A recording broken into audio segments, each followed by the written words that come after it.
Hello, my name is Mark Vaessen. I'm the chair of KPMG's Global Topic Team on Corporate and Sustainability Reporting. And in this episode, I'm going to talk about the November events around the International Sustainability Standards Board.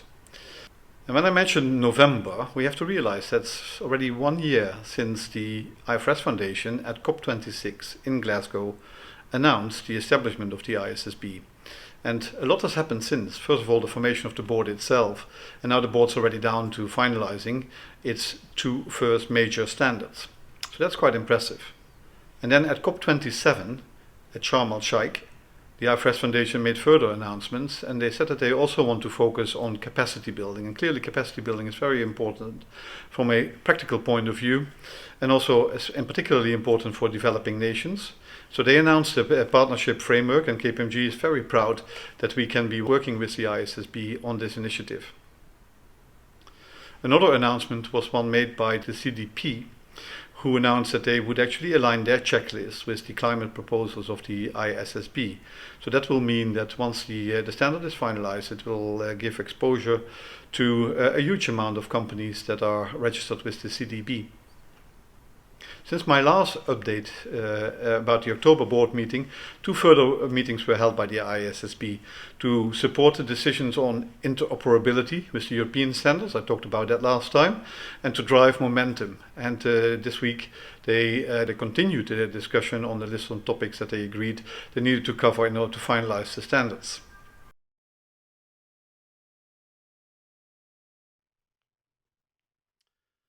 So what was discussed and why does it matter? Let me first focus on the climate proposals.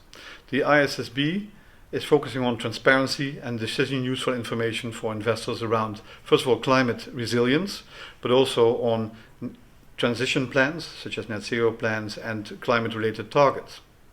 So on the climate resilience, they agreed that they will actually require scenario analysis. Now, that is not an easy thing to do, and therefore they will allow a range of disclosures to be made that can be ranged from narrative disclosures to very detailed quantitative analysis. Secondly, they're also looking at transition plans, and they got feedback that more clarity was needed because the current guidance was too high level.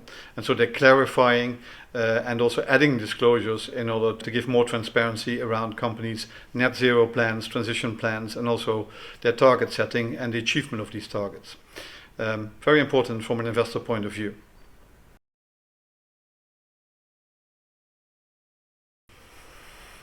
So let's move on then to S1, the General Requirements Standard. And the discussion there is in two buckets. One is on content elements and the other one is on practicalities. If we look at the content elements, the ISSB was focusing on what should companies look at beyond the climate standard. So what reference points do they have in order to decide what other sustainability topics to disclose? Because the ISSB will only have S2 in place. They agreed that companies should at least look at the ISSB standards in order to determine the disclosure topics. Whether they can also look at European standards or at GRI is a topic for future discussion. Finally, the ISSB also looked at what companies can disclose with respect to financial impacts of their sustainability risk and opportunities, and that's an important and big question. And they looked at some examples on, where it would be possible and where it wouldn't be possible in order to come up with financial impacts. Clearly, they're not discussing the impact on financial statement because that's the purview of the IASB and not the ISSB.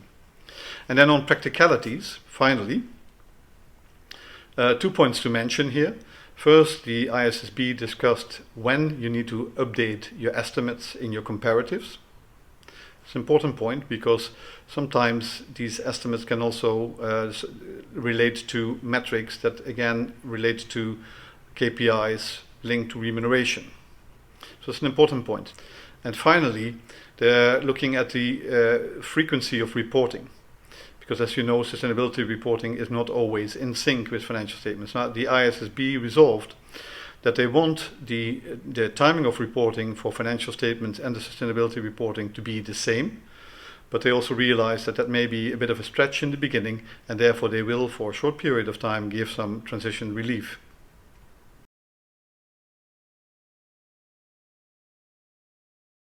As you can see, there's a lot of important topics that are important for preparers because they're very practical issues, and that will help with the implementation of the standards.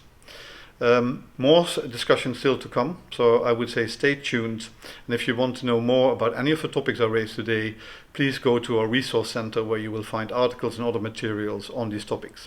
So for now, thank you very much and see you at the next occasion.